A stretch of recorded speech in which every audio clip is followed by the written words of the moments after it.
নমস্কার, কেমন আছেন সবাই? আশা করি ভালো। আজ সানভি ক্যাটারিং একটি ছোট্ট অনুষ্ঠানের আয়োজন করেছিল, একটা ছোট বাচ্চার জন্মদিন। সেখানে তার মেনুতে ছিল ফিশ ব্যাটার ফ্রাই, বাসন্তী পোলাও, আলুর দম, চিকেন কষা, আমসত্ত্ব খেজুরের চাটনি, পাঁপড় আর মিষ্টি। আজ কোনো কঠিন রান্না বা কোনো মুখরোচক রান্না দেখাবো না। আজকে যেটা দেখাবো সহজ এবং প্রত্যেক বাড়িতেই যেটা হয়, আলুর দমের রেসিপি।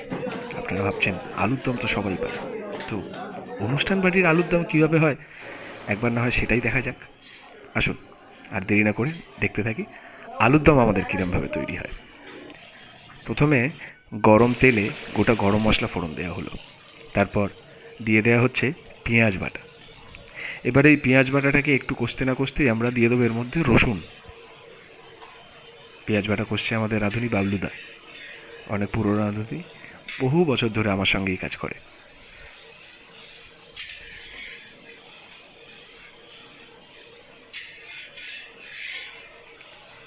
আচ্ছা, আপনারা আমাকে কমেন্টসে জানাবেন আপনাদের রান্না কি এর সঙ্গে সমানভাবেই হয় নাকি কিছুটা আলাদাভাবে করেন আপনারা। যদি জানান আমারও খুব ভালো লাগবে। এই দেখুন, বলতে বলতে রসুন বাটা দিয়ে দেওয়া হলো। নিরামিষ আলুর দম আমার খুব ভালো লাগে, তবে আজকে রান্না আমিষ ছিল, তবে সেটাও খুব সুন্দর, সেটাও মনোরম এবং সব খাবারের সাথেই যায়। সেটা পোলাও হোক, লুচি হোক বা অন্যান্য জিনিস হতে পারে, সেটা পিস পোলাও, ফ্রাইড রাইস, যা খুশি। এখন আমরা বেশ কিছুক্ষণ ধরে এটাকে কষবো, এটার কালারটা যতক্ষণ না চেঞ্জ হয়ে যাচ্ছে। গরমের সময় একে তো গরম, তার ওপর এই হাউ হাউ করে জ্বলতে থাকা আগুনের সামনে দাঁড়িয়ে রাঁধুনি আর আমি দুজন মিলেই আলোচনা করতে করতেই রান্না করছি। আচ্ছা, এটা কিভাবে করা যায়, ওটা কিভাবে করা যায়। আচ্ছা বাবলুদা, তুমি ওটা কিরমভাবে করেছিলে? আমাদের আলোচনার গল্প কোনোদিন শেষ হয় না। কখনো রেসিপি আমি বাবলুদাকে বলি, কখনো বাবলুদা আমাকে শেখায়। শেখবার শেষ নেই। এই বয়সেও বাবলুদা আমার থেকেও শেখে, আমিও বাবলুদার থেকে শিখি। যাক, চলতে থাকে এরমভাবে আমাদের কর্মযোগ্য, এরম আগামী দিনেও চলতে থাকুক আপনাদের ভালোবাসা নিয়ে। আচ্ছা, আপনারা কিন্তু জানাতে ভুলবেন না আপনাদের কোন আলুরদমটা বেশি পছন্দ, নিরামিষ নাকি আমিষ। যাক, আমাদের পেঁয়াজের কালার অলমোস্ট চেঞ্জ হয়ে গেছে, আপনারা দেখতে পাচ্ছেন। এইবার আমরা দিয়ে দিলাম টমেটো বাটা।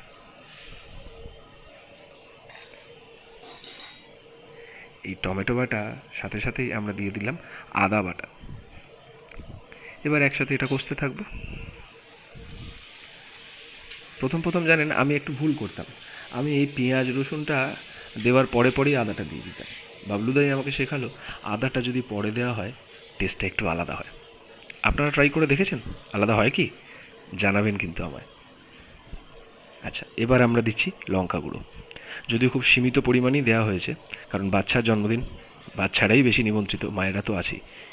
এটা দেয়া হচ্ছে কাশ্মীরি লঙ্কা। এর সাথে আমরা এবার হলুদ গুঁড়ো দিলাম। খুব সিম্পল, সহজ রান্না, বিশেষ কিছু নেই, তবে টেস্ট অসাধারণ। একটু জল দিয়ে নেওয়া হলো যাতে মশলাটা না ধরে যায় নিচে। এটা সবাই জানে, বলবার কিছু নেই, তবুও যারা নতুন দেখছে বা নতুন রাঁধুনি তাদের জন্য এটা হেল্পফুল। এবারও বেশ কিছুক্ষণ আমাদের কষতে হবে, ধীরে ধীরে ধীরে ধীরে। মশলাটার থেকে তেল বেরিয়ে আসবে, তবেই না টেস্ট হবে। যতক্ষণ কষবেন মশলা তত ভালো তার টেস্ট। আসলে রান্না আলাদা করে কিছু নেই, রান্নাটা পুরোটাই একটা ভালোবাসা। যে যত ভালোবেসে রান্না করবে তার রান্নার স্বাদও তত বেশি।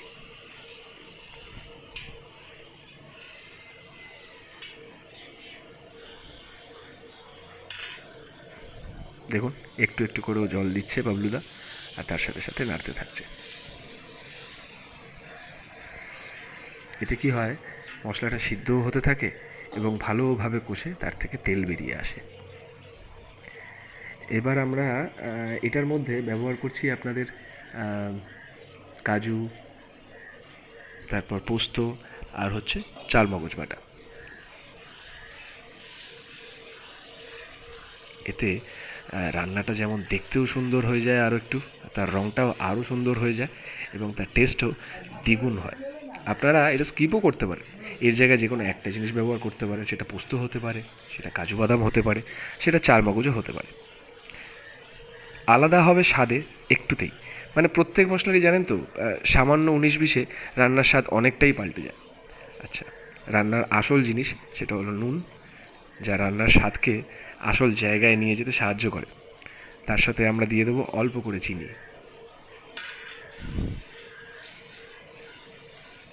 মোটামুটি আমাদের মশলা রেডি করা হয়েই গেছে। এবার জাস্ট আরেকটু কষে নিয়ে এর মধ্যে আমরা আলুটা দেব।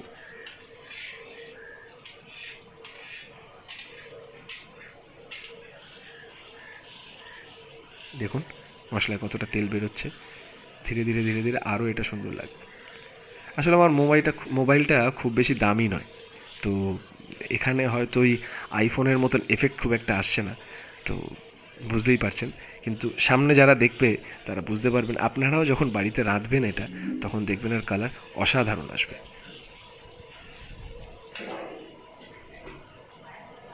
অল্প অল্প করে জল দেওয়া হচ্ছে প্রতিবারই। এইবারে মোটামুটি হয়েই এসছে আমাদের রান্নাটা। এবার ভেজে রাখা, আগে থেকে নুন লবণ দিয়ে ভেজে রাখা, হ্যাঁ শুধু নয়, অল্প করে নুন, অল্প করে হলুদ দিয়ে ভেজে রাখা আলুটাকে আমরা এবার গ্রেভির মধ্যে দিয়ে দেবো। কিছুক্ষণ ফুটতে দেবো তাকে, যাতে তার মধ্যে স্বাদটা ঢুকে আসে মশলার এবং নুন চিনির সব কিছুর। সিদ্ধও হতে হবে তাকে ভালোভাবে।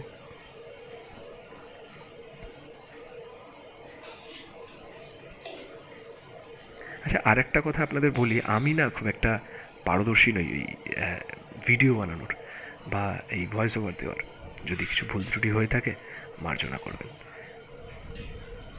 আমাদের রান্না অলমোস্ট শেষের দিকে, আর বেশি বাকি নেই। তবে আমি অনেকটাই ছোট করে এনেছি ভিডিওটাকে।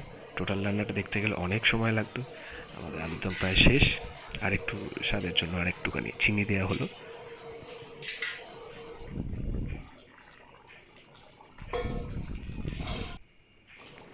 বাবলুদা এবার গরম মশলা দিয়ে দিচ্ছে। আমাদের গরম মশলায় বিশেষ কিছু ব্যবহার হয় না, তার সাথে ঘি রয়েছে।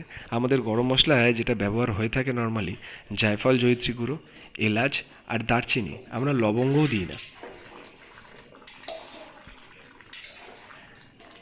আমাদের আলুরদম এবার শেষের পথে। এই গরম কড়া থেকে নেবে এবার তার জায়গায় সে আসবে, এবার যাওয়ার জন্য প্রস্তুত। এই ডেলিভারিটা ছিল আমাদের বাড়ি থেকে বেশ কিছুটা দূরে। এটা ছিল বালিগঞ্জ। আপনারা চিনবেন কিনা জানি না, যারা এই ভিডিও দেখছেন বা কলকাতার ধারে পাশে যারা থাকেন তারা হয়তো চিনবেন বালিগঞ্জ কোথায়।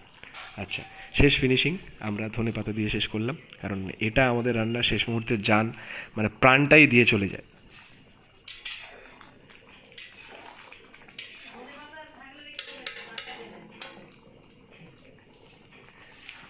আমাদের রান্না শেষ। এবার তুলে নিয়ে তাকে তার স্থানে জায়গা দেওয়া। আসলে এই কন্টেনারে করেই আমাদের যিনি অর্ডার করেছিলেন তার বাড়িতেই এটা যাচ্ছে, তাই আমরা একেবারেই সেটা রেডি করে নিচ্ছি। আপনাদের কেমন লাগলো আলুরদম বানানোটা আপনারা জানাবেন। আপনারাও বাড়িতে নিশ্চয়ই এরমভাবে বানায়, বা না বানালেও একবার ট্রাই করে দেখতে পারেন। খুব সিম্পল, খুব ইজি এবং খুব সুস্বাদু। যাই হোক, আর বেশি বিরক্ত করব না। আপনারা দেখে যদি ভালো লেগে থাকে কমেন্টসে জানাবেন, আর ভালোবাসা দিতে থাকবেন এরমভাবেই। নমস্কার, ভালো থাকবেন।